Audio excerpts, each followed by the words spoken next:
자, 출애굽기 8장 1절서부터 15절까지입니다. 찾으신 줄 알고 한 절씩 저와 함께 교독하시겠습니다. 여호와께서 모세에게 이르시되 너는 바로에게 가서 그에게 이르기를 여호와의 말씀에 내 백성을 보내라. 그들이 나를 섬길 것이니라.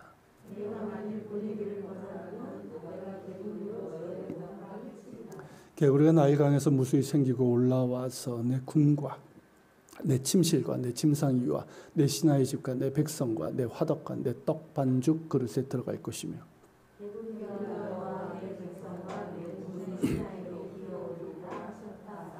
여호와께서 모세에게 이르시되 아론에게 명령하기를 내 지팡이를 잡고 내 팔을 강들과 운하들과 못 위에 펴서 개구리들이 애굽 땅에 올라오게 하라 할지니라.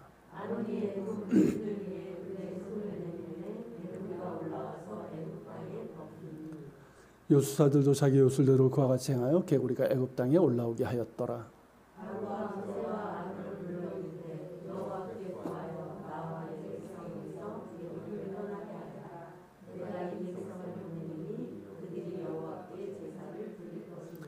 모세가 바로에게 이르되 내가 왕과 왕의 신하와 왕의 백성을 위하여 이 개구리를 왕과 왕국에서 끊어 나일강에만 있도록 언제 간구하는 것이 좋을는지 내게 분부하소서.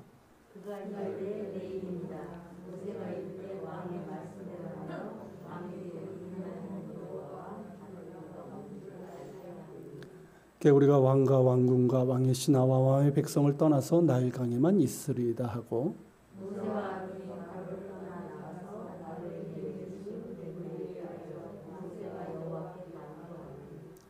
여호와께서 모세의 말대로 하시니 개구리가 집과 마당과 밭에서부터 나와서 죽은지라.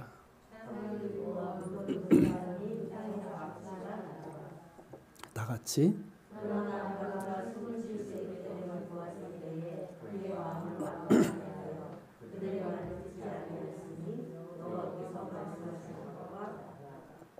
아멘. 예전에 전해 들은 이야기인데 예전에 태백 광산에서 이 탄광 막장이라고 그러나요? 그 막장이 무너진 그런 사고가 있었습니다.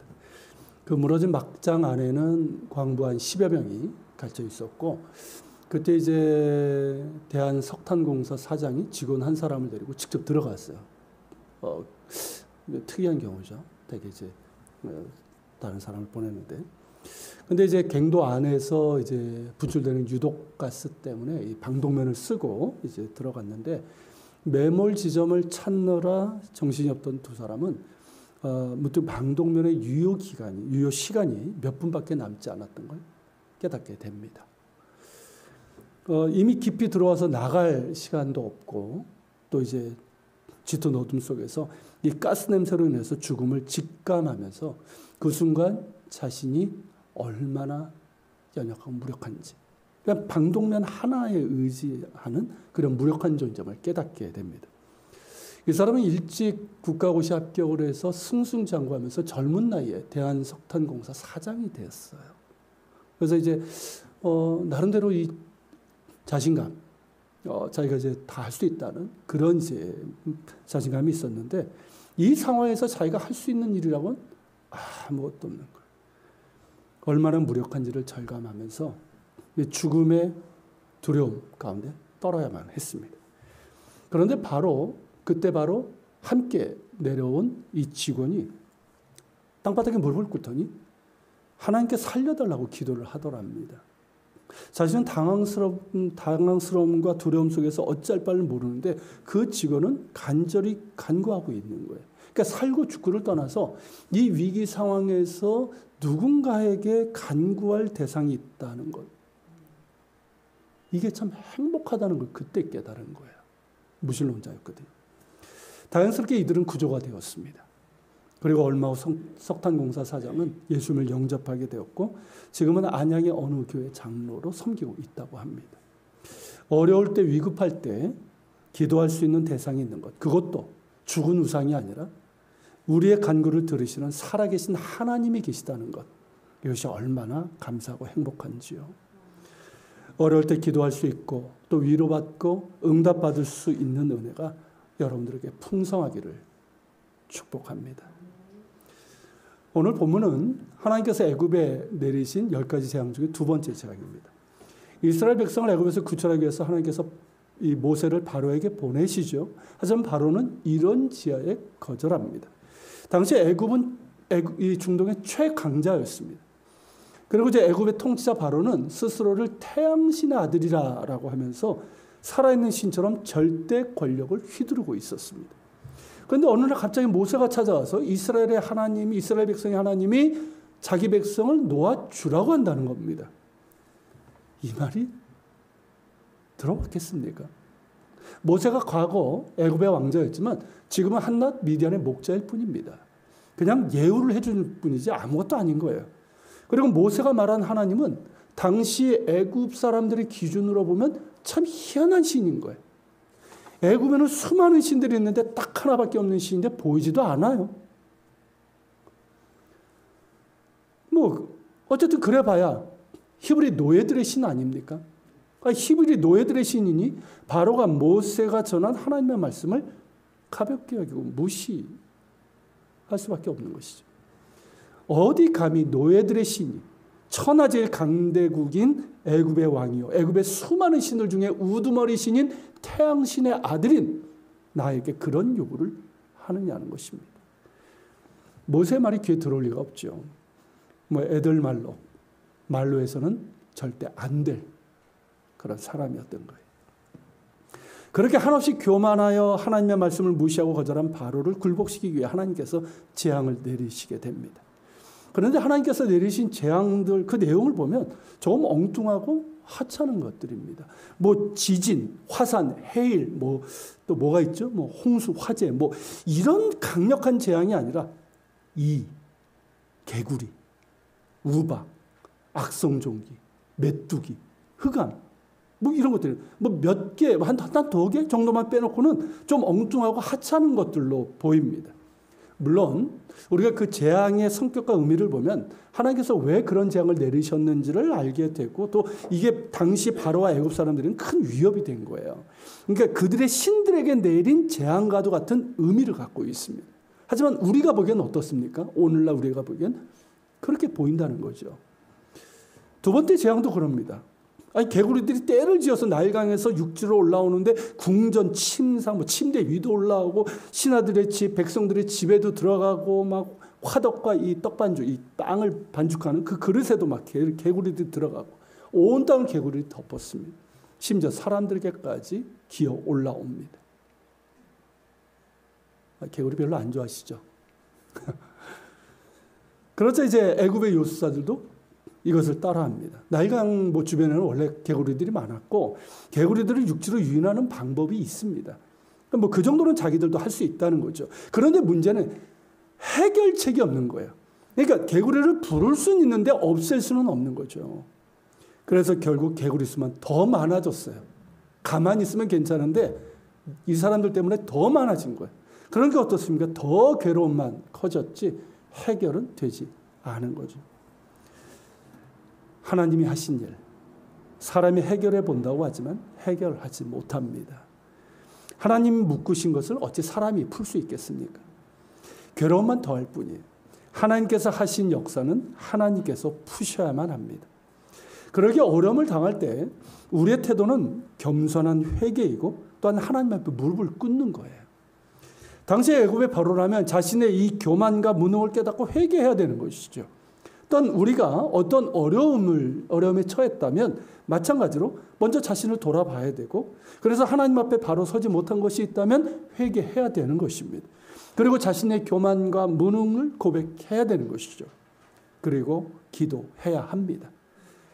나의 잘못과 실수로 인한 것이라면 정신 차리면 되겠지만 때로는 하나님께서 깊은 뜻이 있어서 어려움과 고난을 허락하실 때가 있습니다. 잘 이해하셔야 돼요. 주시는 게 아니에요. 허락하실 때가 있어요. 그때 기도해야 합니다. 그것을 해결해야 되고 동분서주하지만 어림도 없습니다. 그때는 아무리 발등에 떨어진 불이라 할지라도 엎드려 기도해야 됩니다. 그게 우선돼야 되는 거예요. 하나님께서 풀어주셔야 합니다. 하나님께서 해결해 주셔야 합니다. 이를 구하며 기도해야 됩니다. 내가 스스로 해결하겠다고 입을 벌여봐야 괴로움만 더할 뿐입니다. 이에 바로가 이제 손을 들게 되죠. 물론 오래 가지 않았지만 말입니다. 그러자 모세가 바로에게 묻습니다. 이제 9절인데 개구리들이 언제 나일강으로 돌아가도록 간구하는 것이 좋을지 분부를 내리라는 겁니다. 바로는 이제 내일이라고 했고 모세가 이제 하나님께 구하자 그 다음날 이제 개구리들이 이제 물러갔습니다. 여기서 잠시 생각해 볼 것이 바로는 왜 내일이라고 했을까요? 아니 지금 당장 그렇지 않습니까? 아니 지금 당장 이 개구리들을 다 없애달라고 하지 않고 왜 내일이라고 얘기한 걸까요? 개구리는 우리에게는 뭐 개구리가 이제 뭐 징그럽고 저는 전혀 징그럽지 않은데 어쨌든 개구리와 관련된 추억이 있잖아요. 어쨌든 이 개구리는 애굽 사람들에게 있어서 풍요와 다산의 신인 헥트라는 신이 있어요. 그 신과 동일시되는 신입니다. 그래서 그 신상을 보면 개구리 얼굴을 하고 있든지 아니면 머리에 개구리가 있어요. 나일강의 신들 중에 하나입니다. 첫 번째 재앙인 나일강이 피로 물든 것도 그러합니다. 이집트 문명은 나일강의 선물이라는 말이 있을 정도로 이 나일강은 애굽 사람들에게 있어서 풍요와 번영을 준 거예요. 생명줄이에요. 자연히 이제 나일강과 관련된 신들이 많이 있었고 그 신들을 숭배를 했습니다. 그런데 하나님께서 나일 내리신 재앙은 대부분이 그래요. 그들의 생명줄이자 풍요와 번영을 가져다 준 나일강과 관련된 재앙들이에요. 그 나일강을 핏물로 물들게 하셨단 말이죠. 그래서 이제 물고기들이 죽고 악취가 나서 일주일 동안 물도 마시지 못했습니다. 그때 바로는 끄떡도 하지 않았어요.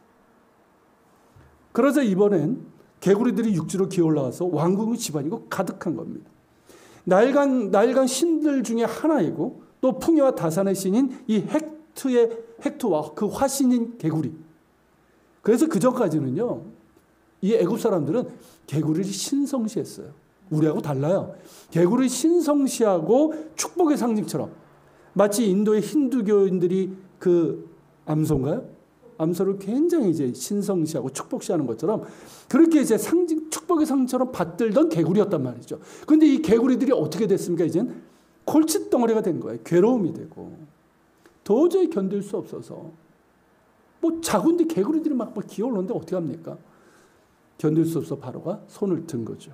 그래서 모세 아론을 불러서 하나님께 구하여 이 개구리들 떠나게 하라고 그럼 이 백성을 보내주겠다고 한 겁니다.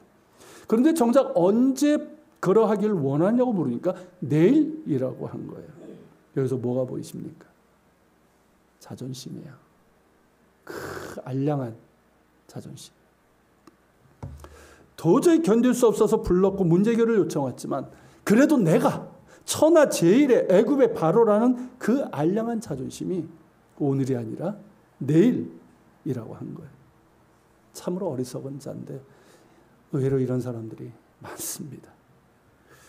아니나 다를까 그 다음날 개구리들이 모두 사라지자 어떻게 합니까? 정말 항복한 것이고 자신의 잘못을 깨달았다면 감탄하면서 과연 여호와가 정말 살아계신 하나님이라고 했을 것이고 말한 대로 이스라엘 백성들을 놓아줬겠지요. 그러나 바로는 문제 해결이 되자 화장실 갈 때하고 나올 때 다르다는 말처럼 이내 마음이 변합니다. 15절에서 보듯이 바로가 이제 숨을 쉬게 됨을 보고 자기의 마음을 완강하게 해서 모세 아론의 말을 듣지 않습니다. 숨통이 트이니까 마음이 변하더라라는 거죠.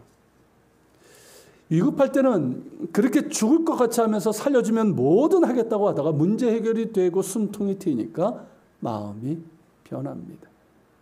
이런 사람들 많죠. 신앙생활도 이렇게 하는 이들이 있는 것 같아요. 어렵고 위급할 때는 그토록 간구하면서 또는 목회자들과 교인들에게 기도해달라고 도와달라고 하더니 발등에 떨어진 불이 꺼지니까 내가 원하는 것을 얻으니까 숨통이 트이니까 살만하니까 언제 그랬냐는 듯이 변합니다. 신실해야 됩니다. 하나님께서 나에게 신실하신 것처럼 나도 하나님께 신실해야 합니다. 하나님께 약속한 것들 여러분들이 서운한 것들 잊지 마십시오. 내가 아쉬움 속에, 두려움 속에 하나님 앞에 아뢰는 것들 잊지 마십시오. 문제와 고난은 지금의 것이 다가 아닙니다. 지금 당장 해결되었고 사라졌다고 없을 것 같습니까? 누구 말대로 산 넘어 삶이에요. 우리 앞길에는 어떤 문제, 어떤 어려움, 어떤 고난이 있을지 모릅니다. 더 큰 문제를 만날 수도 있고 언제나 끝날까 싶을 정도로 문제의 문제가 이어질 수도 있습니다. 오죽하면 인생을 고난이라고까지 하겠습니까? 물론 우리는 전적으로 동의하지 않지만 우리의 앞길에는 문제와 고난이 있는 것이 사실입니다. 그러니 내 평생의 길을 살피고 돕고 이끄시는 하나님 앞에 신실해야 합니다. 참된 믿음이란 고난 앞에서 하나님 앞에 무릎 꿇고 구하는 것만이 아니라 고난 가운데서도 함께 하시는 하나님을 겸손히 신뢰하는 것이고 고난 이후에도 더욱 신실하게 의지하고 순종하는 것입니다. 하나님 앞에 언제나 신실할 수 있기를 바랍니다. 다시 본문으로 가서 이번에 생각해 볼 것은 왜 개구리들이 집 안으로 올라오고 식탁에 올라온 걸까요? 왜 침대에 올라온 걸까요? 개구리들은 물가를 떠나는 법이 없습니다. 그런데 어째서 개구리가 인간의 집에 올라온 걸까요? 미국 복음성가 중에 이런 찬양이 있습니다. He's got the whole world in his hands. 이게 로리 런던이라는 이제 CCM 가수가 부른 곡인데, 그러니까 이 세상 만물이 하나님의 손에 있다는 찬양입니다. 즉 하나님께서 이 세상 만물을 지으셨고 또한 그 손으로 붙들고 계시다는 노래입니다. 온 세상 만물이 주의 손에 있고 나와 당신도, 가사에 보면 나와요. 나와 당신도 주님의 손에 있다는 겁니다. 짧고 경쾌한 찬양이지만 아멘이라고 화답하게 되는 찬양입니다. 생각해 보십시오. 만일 하나님께서 그 손을 놓으신다면 이 세상은 어떻게 될까요? 하나님께서 손을 놓으신다면 그 순간에 이 자연은 뒤죽박죽이 되고 말 겁니다. 그것을 보여주는 것이 바로 애굽에 내린 재앙들입니다. 물가에 있어야 될 개구리가 사람의 집으로 몰려드는 것이죠. 우리의 삶은 또 어떨까요? 이 찬양의 가사처럼 나와 당신도 주님의 손에 있다고 했는데 만일 하나님께서 그 손을 놓으신다면 어떨까요? 일순간에 우리의 삶의 터전은 엉망진창이 되고 말 겁니다. 감사하게도 나와 당신은 하나님의 손에 있습니다. 이 세상도 주님의 손에 있습니다. 그래서 혼돈과 무질서 가운데 질서와 조화를 이끌어 가시고 위험하고 혼돈과 고통으로 가득한 우리의 인생에서도 아름다운 꽃을 피고 열매를 맺을 수 있는 것입니다. 이 세상과 우리의 삶을 그 손으로 붙들고 계신 하나님께 감사합시다. 여러분들은 성경에서 가장 신나면서도 가장 겁나는 장면이 뭡니까? 제일 감동적이면서도 동시에 제일 두려운 현장이 어디이십니까? 홍해 사건이 아닐까 싶어요. 그렇지 않습니까? 한번 생각해 보십시오. 뒤에는 이제 죽이겠다고 쫓아오는 애굽의 전차 부대가 있습니다. 그리고 앞에는 모든 것을 삼키고 같은 시퍼런 성난 바다가 있습니다. 진퇴양난이죠. 뒤로도 앞으로도 가지 못하는 형국이고 도망갈 수도 없는 그런 처지입니다. 외길에 있는 처지. 이제 둘 중에 하나밖에 없습니다. 물에 빠져 죽든지. 그렇잖아요. 그 물에 빠져 죽든지 아니면 뒤돌아서 살기 위해서 애굽의 막강한 이 전차 부대와 결사적으로 싸우든지. 이거밖에 없는 거예요. 이런 절박한 위기의 순간에 이제 죽었구나 싶은데 지도자 모세가 기도하고 나더니 두려워하지 말라라고 하면서 홍해 위에 지팡이를 내미니까 바다가 갈라지기 시작합니다. 그러더니 바닥이 드러나고 마침내 길이 생겼습니다. 여전히 10개라는 영화 보신 분들은 그 장면 한번 생각해 보십시오. 당시에 이제 CG도 없었잖아요. 그럼에도 불구하고 정말 사실적으로 홍해가 갈라지는 장면을 묘사를 했습니다. 그걸 보면서 정말 제가 감탄했었어요. 제가 이제 몇 달 전에 한번 다시 그 장면을 본 것 같은데, 물론 이제 지금의 CG 기술에 비하면 그렇지만 지금 봐도 감탄할 수 있는 그런 장면이었어요. 자, 이스라엘 백성들에게는 어땠을까요? 정말 기가 막히지 않았을까요? 얼마나 신났을까요? 죽었구나 싶었는데 길이 떡하니 생긴 겁니다. 이거야말로 하늘에서 동아줄이 내려와서 올라가는 것과 같은 그 이상의 감격이란 말이죠. 그런데 그것만은 아니었을 겁니다. 마냥 신나고 즐거웠던 것만은 아니었을 겁니다. 눈물 나게 기쁘고 신나면서도 두려웠을 거예요. 왜일까요? 자, 출애굽기 14장을 한번 볼까요? 자, 같이 한번 읽겠습니다. 모세가 바다 위로 손을 내밀매 여호와께서 큰 동풍이 밤새도록 마른 땅이 된지라. 이스라엘 자손이 바다 가운데를 육지로 걸어가고 물은 그들의 좌우에 벽이 되니. 잘 보십시오. 그들은 물이 다 물러나서 완전히 평지가 되어서 홍해를 건넌 게 아니었단 말이에요. 우리나라 서해안에 뭐 모세 기적이라고 하는 부르는 그런 것들이 있죠. 이렇게 썰물 빠져나가면서 이렇게 드러나는 것. 그런 게 아니에요. 그건 모세 기적이라고 부르면 안 되는 거예요. 이때 상황은 뭐냐면 바다를 마치 칼로 베어낸 것처럼 양쪽으로 갈라진 거예요. 땅이라면 움푹 패인 것처럼 그런 상황이 된 거죠. 그래서 양쪽에 거대한 물벽이 생겼고 그 가운데 길이 나서 건넌 거예요. 이 길을 건너면서 기가 막히다. 와, 하나님께서 하신 일 놀랍다고 그러면서 노래하고 막 신나게 노래하고 춤을 추면서 건넜을까요? 아니에요. 하룻밤 사이에 이스라엘 백성이 다 건넜다고 그랬어요. 장정만 60만이고 여자와 아이들까지는 최소 150만이에요. 좋게 200만 명은 됐을 거예요. 가축도 많았어요. 이 많은 사람들이 하룻밤에 건넜다. 뭘 의미하는 걸까요? 굉장히 빨리 걸었다. 굉장히 빨리 서둘렀어. 여유 부리지 않고 급하게 서둘러 갔다는 거예요. 왜일까요? 물론 뒤에서 애국 군대가 쫓아와서 그런 것도 있을 거예요. 그러나 또 다른 이유가 있어요. 두려운 거예요. 생각해 보십시오. 지금 뭐 물벽에 무슨 안전장치가 있습니까? 뭐 이런 거 있어요? 아니 뭐 아쿠아리움처럼 뭐 단단한 강화 유리가 있습니까? 아니면 댐처럼 뭐 콘크리트 벽이 있어요? 아무것도 없는 거예요. 그 시퍼런 바닷물이 그냥 갈라져 있는 것 뿐이에요. 아무것도 없는 거예요. 그냥 물벽이에요. 그냥 바닷물이 좌우에 갈라져서 그냥 버티고 있을 뿐이에요. 언제 무너질지 모릅니다. 언제 물벽이 무너질지 덮칠지 모릅니다. 그러니 빨리 건널 수밖에 없는 거죠. 불안하기 짝이 없습니다. 기가 막히고 신기하면서도 두렵고 불안합니다. 그러기에 빨리 건너간 거죠. 결코 믿지 못했으면 건널 수 없는 길. 믿음 없이 들어설 수 없는 길이 바로 홍해길입니다. 홍해가 갈라진 길이라고 무척 흥분하고 신나하는데 사실 그 길은 하나님이 살아계심을 확신하지 못하면 들어설 수 없는 길입니다. 쫙 갈라지고 들어가라 등 떠밀어도 선뜻 나서기 힘든 길이에요. 보이지 않지만 하나님의 손이 그 흉흉한 바닷물을 가로막고 있다는, 붙잡고 계시다는 그 믿음 없이는 결코 지나갈 수 없는 길, 그 길이 홍해 길입니다. 그러기 위해서 하나님께서 말씀하시는 거예요. 이사야서 43장 2절서부터 3절입니다. 같이 읽겠습니다. 내가 물 가운데로 지날 때에 내가 함께할 것이라. 강을 건널 때 물이 너를 침몰하지 못할 것이며 내가 불 가운데로 지날 때에 타지도 아니할 것이요 불꽃이 너를 사르지도 못하리니 대저 나는 여호와 내 하나님이요 이스라엘의 거룩한 이요 내 구원자임이라. 자, 내가 물 가운데로 지나갈 때 언제를 얘기하는 걸까요? 언제를 회상하면서 말씀하시는 걸까요? 네, 이때요. 홍해를 건널 때, 그 홍해 물 가운데로 지날 때였습니다. 그리고 요단강을 건널 때였습니다. 그때 물이 이스라엘을 침몰하지 못한 이유는 무엇 때문입니까? 내가 너와 함께 할 것이라. 이거예요. 그때 함께 하셔서 물이 그들을 침몰하지 못하게 하시는 하나님께서 지금도 너와 함께 하시겠다는 약속입니다.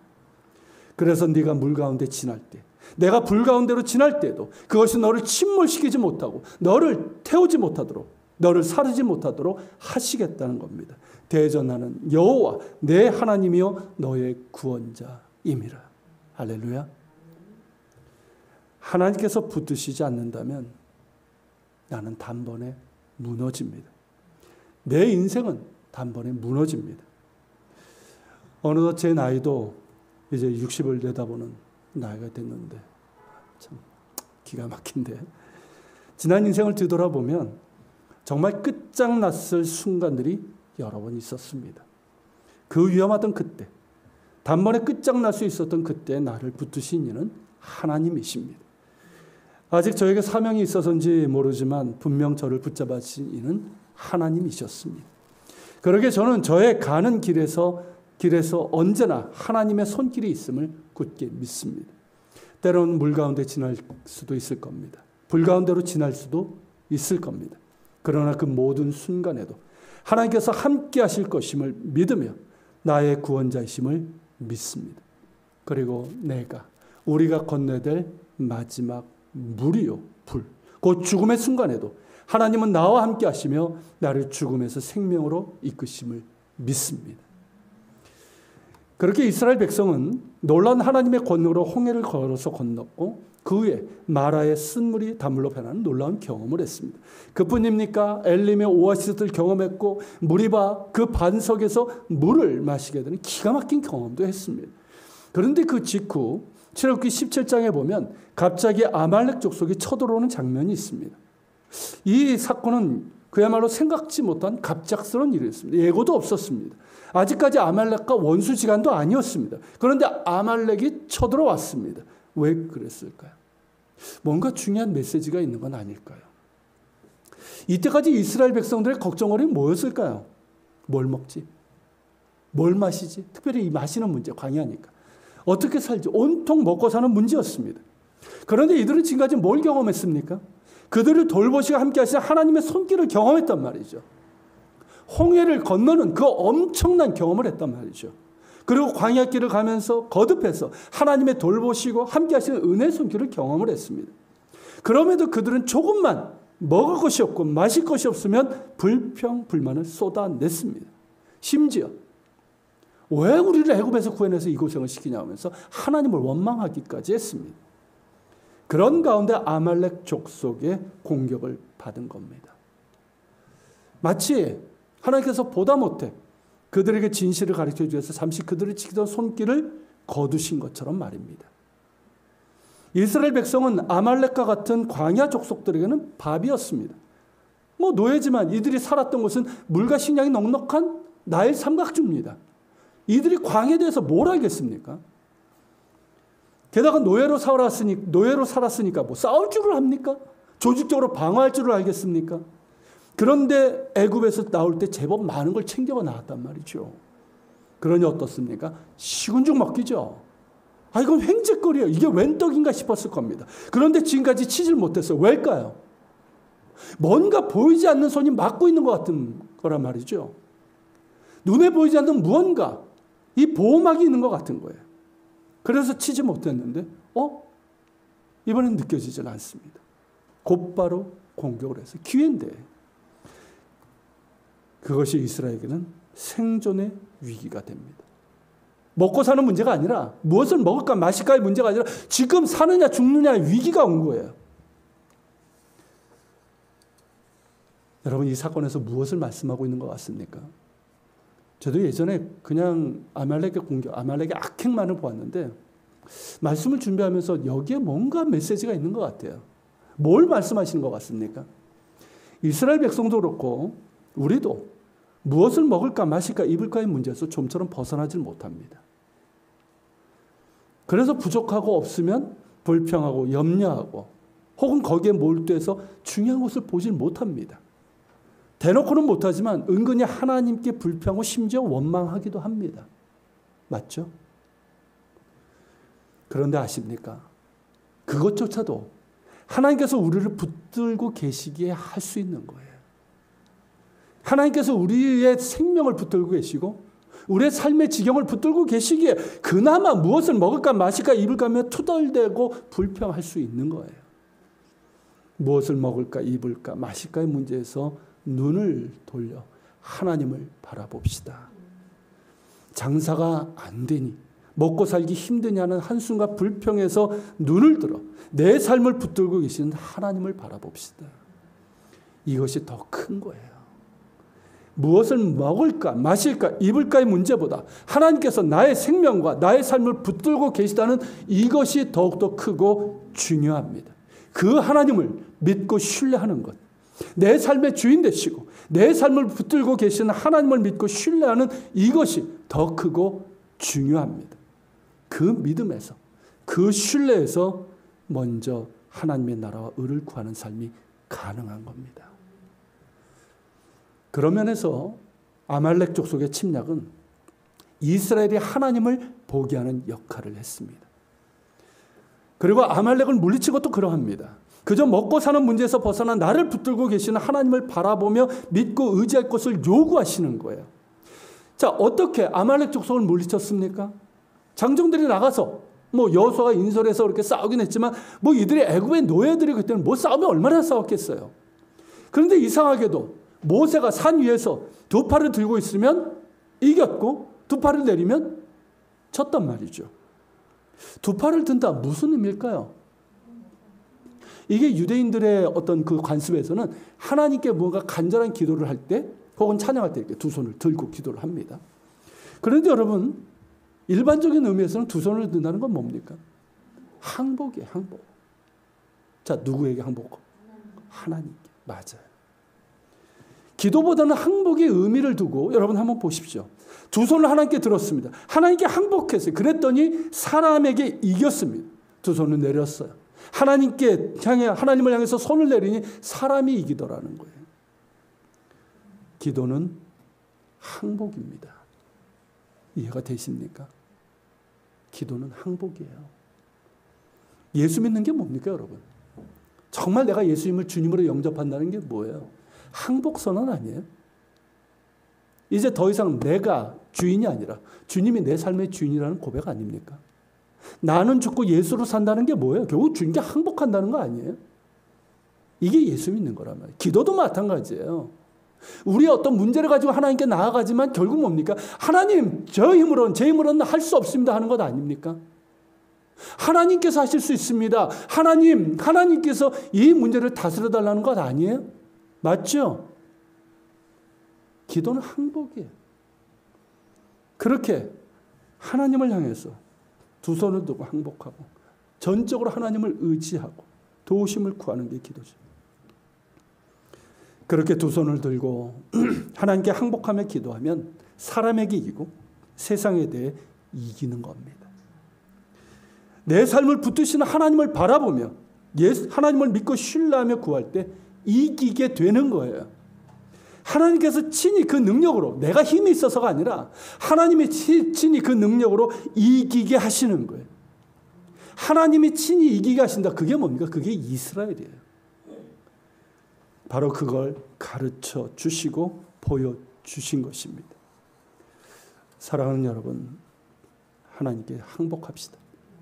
어떤 분이 그러더라고요. 항복하면 행복해진다. 비슷한 말인데, 하나님께 항복하면 행복해진다. 아멘입니까? 아멘이에요. 하나님께 항복하면 행복해집니다. 저도 그랬던 것 같아요. 젊었을 땐 참 많이 버티고 이것만은 안 된다.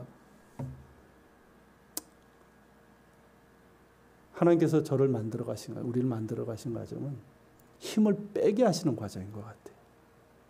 항복하게 하시는 과정. 그래서 예수님으로 채워주시는 과정. 거기에 행복이 있는 줄로 믿습니다.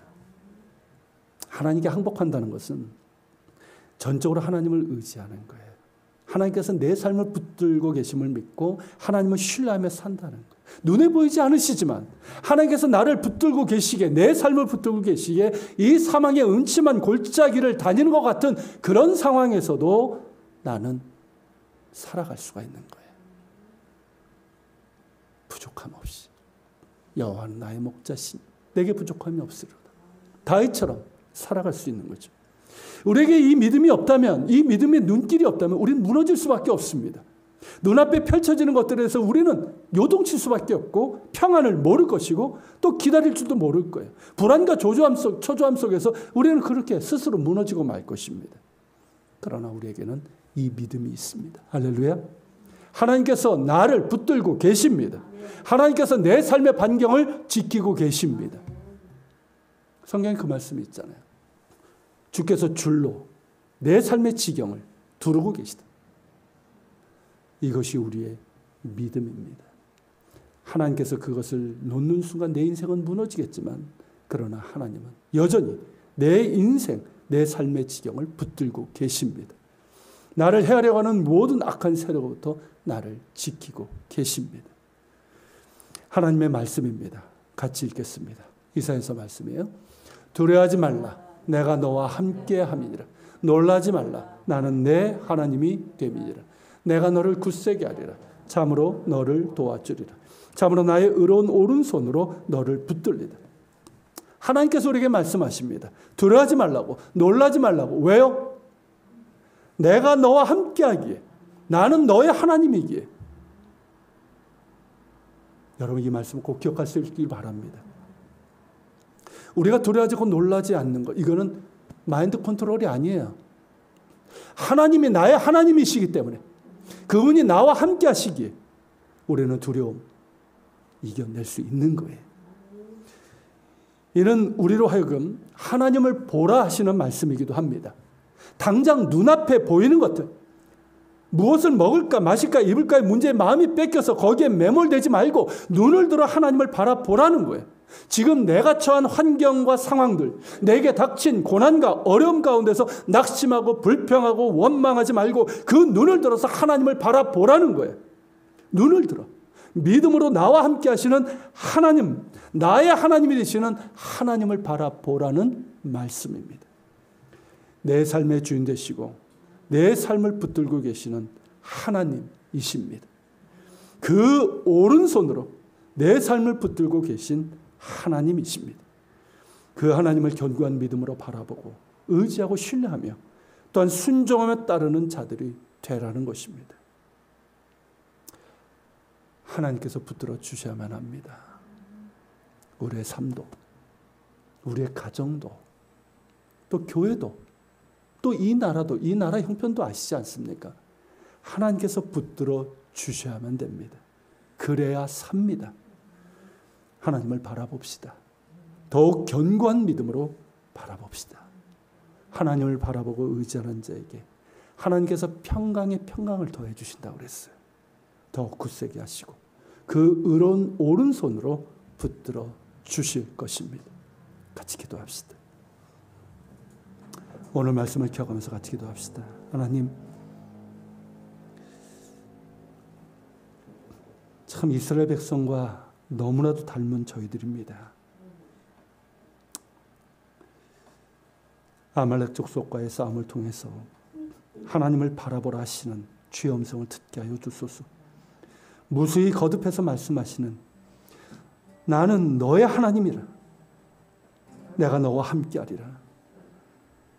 나의 의로운 오른손으로 너를 붙들리라 하시는 이 말씀을 기억하게 하시고 내가 처한 환경, 내가 닥친 어려움 가운데 그 가운데서 눈을 들어 하나님을 보게 하시고 더욱더 하나님을 바라보고 의지하는 견고한 믿음을 더해 주시옵소서.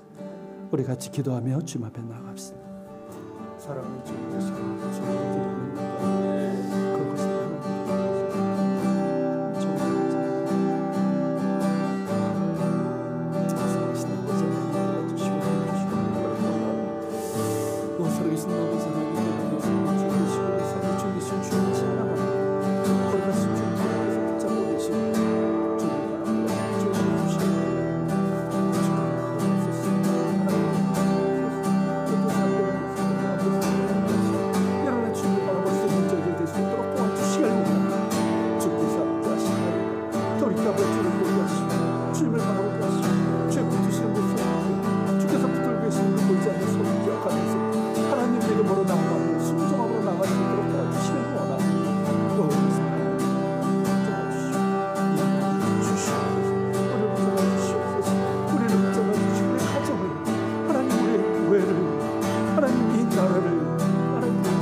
두려워하지 말라. 내가 너와 함께함이라.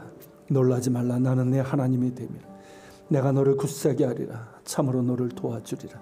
참으로 나의 의로운 오른손으로 너를 붙들리라. 주님 이 말씀을 기억하게 하옵소서. 이스라엘 백성처럼 하나님 그런 옅은 믿음 되지 않게 하시고 견고한 믿음이 되길 원합니다. 눈을 들어 내가 어떤 상황 가운데 있더라도 눈을 들어 하나님을 보게 하시고 보이지 않지만 살아계신 하나님, 그 오른손으로 내 삶을 붙들고 계신 하나님을 바라보게 하여 주옵소서.